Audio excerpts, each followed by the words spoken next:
Voilà, merci. Mesdames et messieurs, je disais, je vous remercie. Et du plus profond de mon cœur, je voudrais dire toute ma gratitude à l'université de Yaoundé Soir, Yaoundé 2, et son recteur ici même, mon grand frère, l'éminent professeur Adolphe Nicoisseux. Votre seule présence et les paroles aimables que vous avez prononcées à mon endroit me comblent d'une grande fierté. Je suis de même reconnaissant à la directrice du CRS, le Centre d'études et de recherche en droit, économie et politique du sport, et sa directrice, professeure Thérèse Akandana Malonguet, que j'ai vu porter par une belle étoile durant nos années passées au lycée bilingue de Yaoundé, laquelle étoile l'a prédestinée au brillant destin qui est le sien de lui. Je vous remercie. Professeurs, tous, autant que vous êtes, il y a S à la fin de professeur. Personnellement, je n'en ai jamais vu autant rassemblés dans un si petit espace. D'où mon autre raison d'être fier. Merci à vous qui m'avez donné l'occasion d'être introduit dans cette salle et à vous qui acceptez de m'y accueillir. Cette salle des arts, de ce temple des savoirs, des connaissances et des sciences, qu'est l'université de Soa.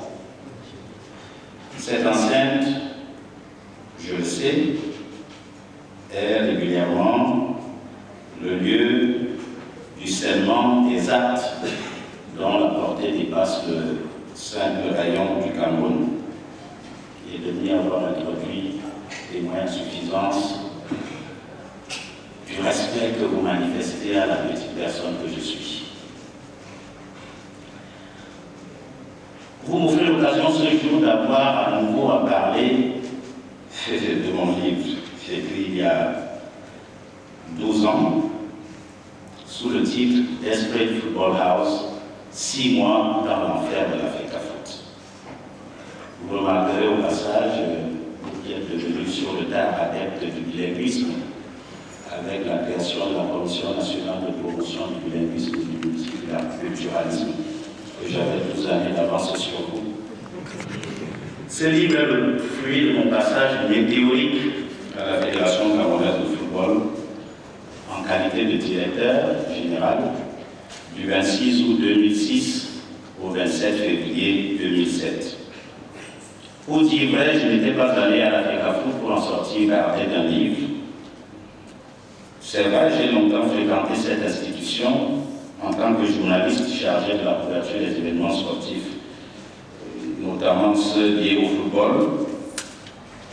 J'ai d'ailleurs créé en 1987 Foufoufoot, qui m'a un peu plus rapproché des locataires de cette maison du football national. De même, je n'ai jamais rêvé un seul instant de ma vie que je dirigerais cette fédération, dont mes collègues et moi commentions de façon permanente l'écume malodorante qui s'en échappait sous la forme de bagarres entre les associés autour de l'argent, de querelles incessantes avec le ministère des Sports, de menaces de suspension, voire de suspension du Cameroun des activités du football international, de batailles récurrentes avec les footballeurs pour non-paiement des primes et de magouilles diverses dans la programmation des matchs des championnats et de corruption des arbitres. La liste est loin d'être exhaustive. J'arrive à l'Africafoot venant donc de la CRTV. Le procureur, qui a ainsi passé tout son temps à vilipender les usages du milieu footballistique, est sollicité pour en devenir son principal avocat défenseur. Dans l'esprit de ceux à qui je me suis imposé après un appel à candidature lancé par eux-mêmes, il naît beaucoup de suspicions. N'aurait-il pas, de leur propre chef, introduit un loup dans leur bergerie? Fort de ces interrogations, ils auraient pu ou dû réfréner leurs mauvaises habitudes. Au contraire, ils y ont mis plus d'ardeur, pensant que je deviendrais un de leurs et que finalement j'épouserais leur code de conduite. Pour dire vrai aussi, j'ai très vite pris la température de la maison du football camerounais, grâce à des collaborateurs revanchards qui, s'étant mués en indique ou en mouchard, me gavaient de petites notes quotidiennes sur les petites gâteries de la maison. Je vous en cite quelques-unes.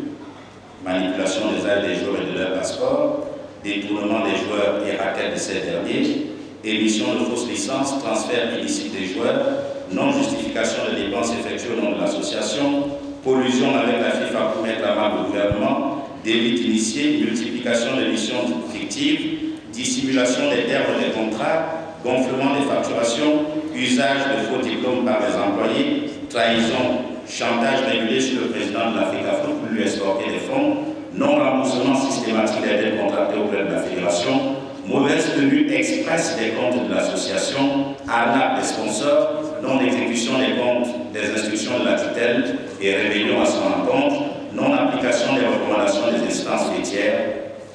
On en vient à perdre le souffle. J'ai essayé autant que je le pouvais de poser des garrots sur ces différentes saignées. J'ai bénéficié du soutien du président Yaya Mohamed. Au départ, il a tenu bon face aux chorus réprobateurs et aux remontades incessantes de ses camarades, soumis qu'ils étaient progressivement à une cure d'orthodoxie. Mais vers la fin du 6e round, et alors que je pensais bien avoir le vent en poupe, le président Yaya Mohamed a jeté l'éponge, sonnant ainsi la fin du combat dont il avait pourtant lui-même édicté les règles. Ainsi fut mon séjour à la très étoilée Fédération camerounaise de football. Le professeur acteur Milkwa se rappelait nos différents titres continentaux, voire olympiques.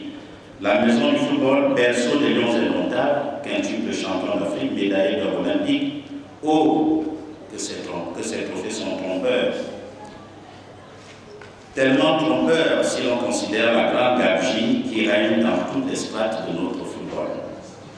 Ayant vécu de très près la commission de tous les actes répréhensibles que j'ai évoqués plus haut, je ne pouvais garder longtemps le silence, malgré les injonctions qui m'avaient été faites de poursuite en justice ou d'atteinte à mon intégrité. J'ai donc écrit ce livre pour témoigner de ce qu'est véritablement le fonctionnement de la maison du football camerounais, éternellement, je souligne éternellement, puisque le recteur m'a demandé si les choses avaient changé, si on pouvait les réactualiser. Je dis que cette maison est éternellement empêtrée dans des problèmes, comme en ce moment même la bagarre entre la FECAFOOT, la Ligue de football professionnel, le ministère des Sports et le tribunal arbitral du sport. Je voudrais vous lire un passage de la conclusion de ce livre. Je vous prie d'être patient. J'ai quoi, 20 minutes? J'en suis à 6, non? C'est à la page 319, intitulée en guise de conclusion. Depuis 1981, aucun club camerounais n'a remporté de compétition africaine. Ceux de leurs adversaires de l'époque, qui les prenaient pour des monstres invincibles, les confondent aujourd'hui avec des nains de jardin. Alors que partout en Afrique, les succès camerounais ont servi de levain pour élaborer des politiques de développement du football dont on récolte aujourd'hui les fruits, au Cameroun, cette discipline a fait une chute de 100 étages. Sans statut reconnu, les clubs croupissent dans la misère. Sans boussole de carrière, les footballeurs végètent dans des structures précarisées, incapables de leur assurer le minimum vital. Par conséquent, la qualité du championnat national a atteint les sommets de la putréfaction. Les stades sont désertés et les quelques talents qui éclosent ne se nourrissent que des rêves d'ailleurs. Paupérisés, abandonnés à eux-mêmes, ignorés par une fédération dont ils devraient pourtant constituer l'épine dorsale, les clubs camerounais sont en l'état actuel condamnés à jouer les faire-valoir pendant des décennies encore sur les terrains africains. Cette déprime, longtemps masquée par les succès internationaux des Lions indomptables, va s'accroître dans les années qui viennent avec le vieillissement des effectifs de la sélection nationale. Car la formation et le suivi sont d'autres talons d'Achille du football camerounais. La direction technique nationale, à qui incombe naturellement de telles prérogatives, est totalement ignorée de la FECAFOOT et du MINSEP. Existe-t-elle seulement? Résultat, aucune prospection des joueurs n'a été initiée depuis 1985 lorsque Claude Leroy dénicha les frères Pidic. La FECAFOOT n'a qu'une stratégie pour conduire le football camerounais, celle de la navigation à vue. Le génie des footballeurs, l'abondance des résultats moissonnés ont servi à couvrir l'incapacité et les insuffisances de ses dirigeants à conduire le navire amiral de ce sport. Tous les secteurs du football ici sont dans le mouvement, le football des jeunes, le football féminin, le football de salle. Tous les corps des métiers sont en panne, les arbitres, les entraîneurs, la médecine sportive. Tous les voyants sont au rouge. Combien de temps cela devra-t-il encore durer? Jusqu'à quand l'État assistera-t-il impuissant à la mort ainsi programmée de son plus beau fleuron